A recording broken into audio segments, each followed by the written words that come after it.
दोस्तों, जैसा कि आप जानते हैं कि 22 जनवरी 2024 को अयोध्या में पूरी तरह से तैयार हो चुके भव्य मंदिर में रामलल्ला की प्राण प्रतिष्ठा होनी है। यूं कहें कि राम राज्य की स्थापना होनी है और इसकी तैयारियां भी जोरों शोरों से चल रही हैं। बद्धे बद्धे नेता और फिल्म अभिनेता राम मंदिर में जाने के लिए लाइन में खड़े है। लेकिन दोस्तों, प्राण प्रतिष्ठा से पहले कुछ ऐसी अजीबो गरीब हैरान कर देने वाली घटना देखने को मिल रही है जिसे देखने के बाद हर कोई आश्चर्यचकित है और इन चमत्कारिक घटनाओं को प्रभु श्री राम के नाम से जोड़कर देखा जा रहा है। तो क्या है ये चमत्कार, जानेंगे इस वीडियो में। दोस्तों, आगे बढ़ने से पहले वीडियो को लाइक और चैनल को सब्सक्राइब जरूर कर दें। चलिए वीडियो में आगे चलते हैं। मर्यादा पुरुषोत्तम भगवान श्री राम का भव्य मंदिर अब बनकर तैयार हो चुका है और प्रभु श्री राम के बाल स्वरूप यानी राम लल्ला के प्राण प्रतिष्ठा का दिन नजदीक आता जा रहा है और सभी श्रद्धालुजन बेसब्री से 22 जनवरी का इंतजार कर रहे हैं, जब राम जन्मभूमि अयोध्या में प्रभु श्री राम की चयनित मूर्ति को स्थापित किया जाएगा। जी हां दोस्तों, आपको बता देते हैं कि राम लल्ला की 3 मूर्तियों में से एक का चयन कर लिया गया है जिसको गर्भगृह में स्थापित किया जाएगा। इसी के साथ करोड़ों भक्तजन इस दिन को दिवाली समारोह की तरह मानते हुए अपने घरों में दीप प्रज्वलित करने को तैयार हैं। रामलल्ला की प्राण प्रतिष्ठा समारोह, जिसे रामराज्य की स्थापना कहा जा रहा है, 22 जनवरी 2024 को होने वाला है। देश के कोने कोने से उत्साह की लहर सुनाई पड़ रही है। ऐसा लग रहा है मानो पूरा भारतवर्ष राम भक्ति में डूबने को तैयार है। केवल देश ही नहीं बल्कि विदेशों के मीडिया हाउस भी प्राण प्रतिष्ठा समारोह को कवर करेंगे। दोस्तों, भगवान राम की मूर्ति स्थापना समारोह में कई सारे साधु संत, गणमान्य नेता, अधिकारी, जनप्रतिनिधि, जाने माने प्रसिद्ध लोग और लाखों करोड़ों भक्त लोग शामिल होंगे। लेकिन क्या हुआ जब भालुओं का झुंड, गिद्धों का झुंड मंदिर को देखने पहुंच गया? जी हां दोस्तों, कुछ ऐसा ही चमत्कारी और हैरान कर देने वाला दृश्य देखने को मिला जब बीती रात्रि कुछ भालुओं का झुंड मंदिर प्रांगण के आसपास के क्षेत्र में मंडराते हुए दिखा।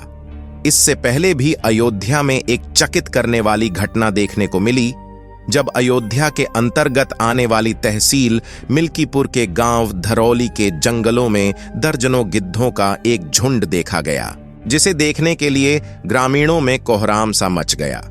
क्योंकि गिद्ध एक ऐसा पक्षी है जो मृत पशुओं के सड़े गले मांस को खाने का काम करता है। इससे बीमारी फैलने का डर लगभग खत्म सा हो जाता है और प्रकृति की सफाई हो जाती है।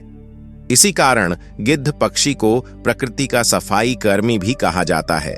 साथ ही गिद्धों को अपशगुन का संकेत भी समझा जाता है। लेकिन सोचने वाली बात यह है, जब इनकी संख्या दिनों दिन घटती जा रही है, यह विलुप्ति के कगार पर है, तो हमारे मन मस्तिष्क में इस प्रश्न का उठना स्वाभाविक सा है कि जब इन गिद्ध पक्षियों की संख्या देश में दिनों दिन कम होती जा रही है, तो ऐसे में दर्जनों की संख्या में अयोध्या के क्षेत्र में यह गिद्ध अचानक कहां से आ गए और केवल अयोध्या में ही क्यों? तो चलिए इस ताज्जुब करने वाली इस घटना को गहराई से समझते हैं। दोस्तों, जैसा कि रामायण में बताया गया है कि कैसे प्रभु श्री राम ने अपनी वानर सेना के दम पर लंकापति रावण से साहसिक युद्ध किया और अंततः लंकाधिपति रावण को पराजित किया। और आप यह भी जानते होंगे कि राम जी की सेना में कौन कौन था। राम जी की सेना में सर्वप्रथम राम भक्त महाबली हनुमान, वानर राज सुग्रीव, बालीपुत्र अंगद और असंख्य वानर सेना थी। इसके अलावा उनकी सेना में यक्षराज यानी भालुओं के राजा जामवंत भी थे, जो समय समय पर अपने वानर सेना का मार्गदर्शन करते थे। इसके अलावा रामायण में एक घटना का उल्लेख देखने को मिलता है कि महापंडित कहे जाने वाला धूर्त रावण जब माता जानकी का अपहरण करके पुष्पक विमान में बैठाकर लंका ले जा रहा था, तब रावण का सबसे पहला सामना होता है विशाल जटायु पक्षी से, जिसने हवा में उड़ते हुए रावण से बड़ी वीरता के साथ युद्ध किया और रावण को चोट भी पहुंचाई। लेकिन रावण के वार से पक्षी जटायु का एक पंख कट गया और जटायु धरती पर आ गिरे। अपहरण का सारा वृत्तांत जटायु ने राम जी को सुनाया और अंततः वीर गति को प्राप्त हुए। सतयुग के इन्हीं जटायु पक्षी को आज कलियुग में गिद्ध पक्षी के नाम से जाना जाता है। और जब तहसील मिल्कीपुर के धरौली गांव के जंगलों में दर्जनों गिद्ध पक्षी को एक साथ देखा गया, तब सभी ग्रामीण लोग यही कह रहे थे जब यह पक्षी विलुप्ति के कगार पर है, जो अब न के बराबर देखने को मिलते हैं, तो इतनी बड़ी संख्या में गिद्धों को एक साथ देखना किसी चमत्कार से कम नहीं है। ग्रामीणों का मानना था कि यह गिद्ध पक्षी और कोई नहीं बल्कि जटायु के अवतार या फिर वंशज है, जो अयोध्या में बन रहे रामलला के भव्य मंदिर को देखने पहुंचे हैं, या फिर यूं कहें कि अपनी हाजिरी लगाने अयोध्या आए हैं। अयोध्या में विलुप्त प्रजाति के गिद्धों का दिखना किसी चमत्कार से कम नहीं है और लोगों ने इन गिद्धों को जटायु का वंशज मानकर उनकी पूजा करना भी शुरू कर दिया है। चलिए अब बात करते हैं वानरों की। आपको तो पता ही है कि प्रभु श्री राम की सेना में असंख्य वानर शामिल थे, जिनकी सहायता से भगवान राम ने लंका पर विजय पाई थी, और आज के समय में बंदरों को उसी वानर सेना का प्रतिरूप माना जाता है। यूं तो अयोध्या में बंदरों का जमावड़ा देखने को मिलता रहता है, लेकिन इतनी बड़ी संख्या में बंदरों का झुंड कहां से आ गया, यह भी सोचने वाली बात है। कुछ लोग ऐसा बता रहे हैं कि चित्रकूट से काफी सारे बंदर अयोध्या में आ रहे हैं। ऐसा लग रहा है मानो अयोध्या के भव्य और दिव्य राम मंदिर को देखने के लिए खुद वानर सेना चित्रकूट से पधार रही हैं, मानो राम लल्ला की प्राण प्रतिष्ठा में शामिल होना चाहते हों।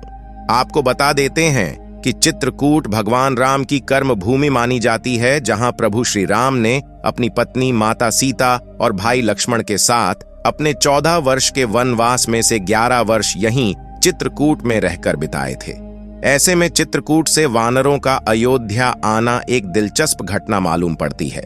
दोस्तों, जब अयोध्या के आसपास दर्जनों गिद्ध और बंदरों को देखने के बाद भालुओं का झुंड दिख जाए, तो यह किसी दैवीय चमत्कार से कम नहीं लगता है, क्योंकि भालू अक्सर जंगलों में पाए जाने वाले जंगली जानवर हैं और रिहायशी इलाकों में भालुओं का आना एक हैरान करने वाली घटना है। रामलल्ला के प्राण प्रतिष्ठा जैसे खास मौके से पहले भालुओं के झुंड को देखना बेशक सभी जन साधारण को विस्मित कर रहा है। यहां भी राम भक्त लोग आपस में चर्चा कर रहे हैं कि यह भालुओं का झुंड और कोई नहीं बल्कि सतयुग कालीन प्रभु श्री राम के भक्त यक्षराज जामवंत के अवतार हैं, जो 22 तारीख को हो रहे अलौकिक समारोह में शामिल होने की अपनी इच्छा व्यक्त कर रहे हैं। तो यह कह सकते हैं कि प्रभु श्री राम की संपूर्ण सेना राम जी के दर्शन हेतु अयोध्या पहुंच रही है, जिसमें जटायु, जामवंत और पूरी वानर सेना शामिल है। यूं तो हर कोई अयोध्या में भगवान राम के प्राण प्रतिष्ठा समारोह में जाने की मंशा रखते हैं, लेकिन जटायु पक्षी के समान दर्जनों गिद्धों का दिखना और जामवंत का अवतार कहे जाने वाले भालुओं के झुंड को देखना सच में जनमानस को अचंभे में डाल रहा है। अब तो ऐसा लगता है जैसे राम लल्ला के इस प्राण प्रतिष्ठा समारोह में केवल नर और नारी ही नहीं बल्कि सूर्यदेव, नाग, किन्नर, गंधर्व शामिल होंगे और स्वर्ग से अन्य सभी देवता गण भी इसके साक्षी बनेंगे। सभी यह देखना चाहते हैं कि मर्यादा पुरुषोत्तम भगवान राम जब बाल अवतार में अयोध्या नगरी में विराजमान होंगे तो कैसे लगेंगे। सभी राम लल्ला की भाव विभोर करने वाली सूरत को निहारने के लिए बेताब हैं। तो दोस्तों, आपको क्या लगता है, क्या सच में गिद्धों और भालुओं का आना कोई दैवीय चमत्कार है? क्या सच में साक्षात जटायु और जामवंत प्रभु श्री राम की जन्मभूमि अयोध्या में मंदिर दर्शन के लिए पहुंच रहे हैं? अपने विचार कमेंट के माध्यम से जरूर लिखें। वीडियो को एक लाइक जरूर करें। फिर से मिलेंगे एक नए वीडियो के साथ। तब तक के लिए धन्यवाद।